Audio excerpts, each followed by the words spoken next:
Titing Manalili, pinahiya ang depensa ng San Beda sa Game 2 ng NCAA Finals. Pinaluhod pa ang kanyang bantay. Nigel Gonzalez lumipad sa ere at nagpaulan din ng tres. Itong si Joaquin Andrada, tinatawanan lang ang litran. Bakbakan ng laban sa Game 2, nagkapisikalan pa at meron pang nag-eye to eye contact. So Game 2 na nga ng NCAA Finals sa pagitan ng litran at San Beda. Crucial game ito para sa team ni Manalili dahil kung manalo ang San Beda ay mauuwi na nila ang kampyonato.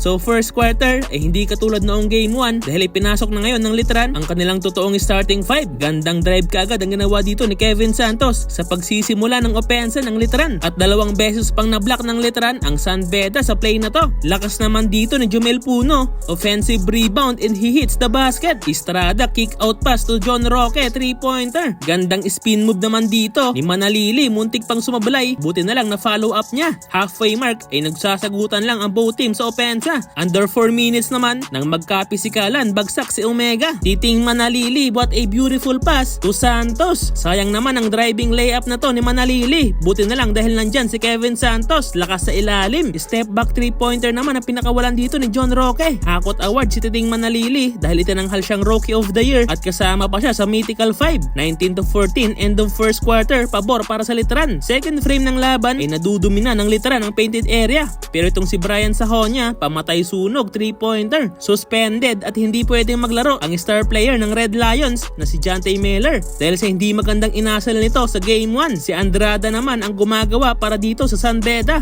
Gandang depensa naman ang pinapakita dito ng litran. Easy 2 points yan para kay Manalili. Anyari sa depensa ng San Beda, libreng-libre sa ilalim si Manalili sa play na to. Pero sumagot naman itong si Brian Sahonia, pumasok ang corner 3-pointer. 39-37 sa pagtatapos ng second period. Lamang pa rin ng litran. Third quarter, nagsasagutan lang ang parehong kupunan sa basket. Kaso itong si Brian Sahonia talagang umiinit sa 3-point line. At eto, another 3-pointer na naman sa San Beda. Tinatawanan pa ni Andrada. Pero agad-agad din namang bumawi itong si Titing Manalili.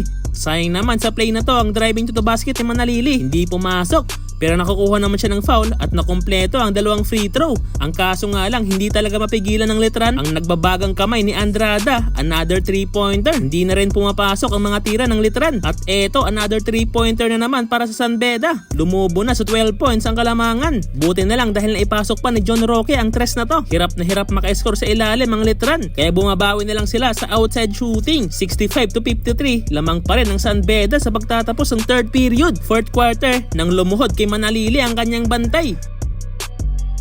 7-0 run ang kinamada ng litran sa early minute ng fourth quarter. Kaya baba na lang sa 5 ang Kalamangan. Ang kaso nga lang, hindi talaga mapigilan ng San Beda sa pagkana sa labas at sa ilalim. Pero Deo Quahao, 3-pointer, balik sa 4 ang hinahabol ng litran. Ang kaso nga lang, sumagot din ng 3 si Brian Sahonia. Hindi na nagawang makahabol ng litran sa dulo. Kaya sa huli, kampyon na ang San Beda.